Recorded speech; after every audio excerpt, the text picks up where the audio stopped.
Last வீடியோவில் வந்து ஐ, me, IIM பற்றி சிம்பிளாக பார்த்தோம். இந்த வீடியோவில் கிராமர் ரூல்ஸ் எதுவுமே இல்லை, அதே மாதிரி வேர்ப்ஸ் டேர்ம்ஸ் எதுவுமே இப்போதைக்கு இல்லை. இன்றைக்கி நம்ம வந்து சிம்பிளாக ஐஎம் யூஸ் பண்ணி எப்படி ஈஸியாக சென்டென்சஸ் ஃபார்ம் பண்ணலான்னு பார்க்கலாம். இது வந்து பேசுகிறதுக்கு வந்து ரொம்ப ஹெல்ப்ஃபுல்லாக இருக்கும். ஃபஸ்ட்டு செக்ஷனில் வந்து இப்போது ஜென்ரலாக வந்து ஐஎம்னா என்னது, ஐஎம்னா என்னதுன்னா நான் இப்போது என்ன பண்ணுறேன் இல்லைனா என்ன சுச்சுவேஷனில் இருக்கேன் அதை சொல்லத்தான் நம்ம யூஸ் பண்ணுவோம். ஜென்ரலாக ஐஎம்மை வந்து இப்போது ஐஎம் இருக்கு இல்லையா, இது வந்து ஐஎம் நான் இப்போ இங்கே வந்து காம்ப்ளெக்ஸாக யோசிக்க தேவை கிடையாது.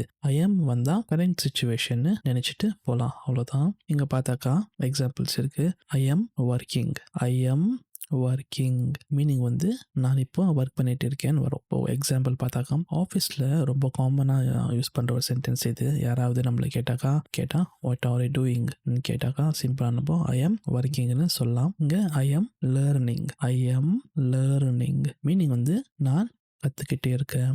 எக்ஸாம்பிள் பார்த்தாக்கா இங்கே இது இங்கிலீஷ்க்கு மட்டும் இல்லை, நம்ம வந்து எது கற்றுக்கிட்டு இருந்தாலுமே யூஸ் பண்ணலாம்.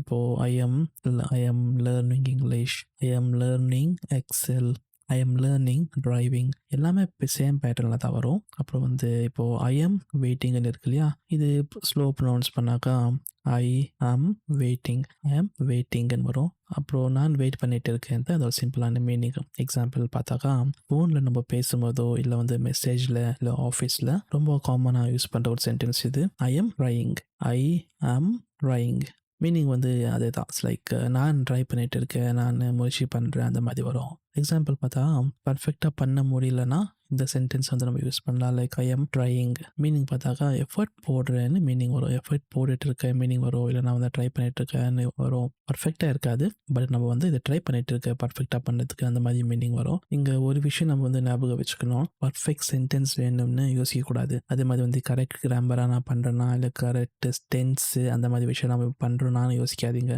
சிம்பிள் சென்டென்சஸில் வந்து மீனிங் வந்து ரீச் ஆனால் போதும். இல்லை நான் கரெக்டாக பேசுகிறேன்னா என்னோட ஸ்லாங் கரெக்டாக இருக்கா, அப்புறம் வந்து இது இருக்கும்ல நான் யூஸ் பண்ணுற கிராமர்ஸ் எல்லாம் கரெக்டாக, அதெல்லாம் யோசிக்க தேவையில்லை. பேசும்போது வந்து சிம்பிள் சென்டென்சஸில் வந்து மீனிங் கரெக்டாக ரீச் ஆனாவே போதும், அவ்வளோதான். வேறு எந்த விஷயமும் தேவைப்படாது. சின்ன ஒரு ரீகேப் பார்த்துலாம் இந்த வீடியோவில் வந்து என்ன பார்த்தோன்னா I am working, I am learning, I am waiting, I am trying இதை நம்ம ட்ரை பண்ணி பார்த்தோம். எல்லாமே சேம் பேட்டர்ன் தான். இங்கே வந்து ஜஸ்ட் ஐ எம் ப்ளஸ் ஆக்ஷனை வந்து நம்ம யூஸ் பண்ணுறாங்க. இந்த சென்டென்சஸ் எல்லாம் டெய்லி யூஸ் பண்ணி பாருங்கள், மைண்டில் ரிப்பீட் பண்ணுங்கள், ஃப்ரெண்ட்ஸ் கூட வந்து பேச ட்ரை பண்ணுங்கள். நெக்ஸ்ட் வீடியோவில் வந்து ஐ எம் யூஸ் பண்ணிவிட்டு வேறு சென்டென்சஸ் எப்படி ஃபார்ம் பண்ணுறதுன்னு பார்க்கலாம். ஸ்லோவாக சிம்பிளாக ஈஸியாக கற்றுக்கலாம்.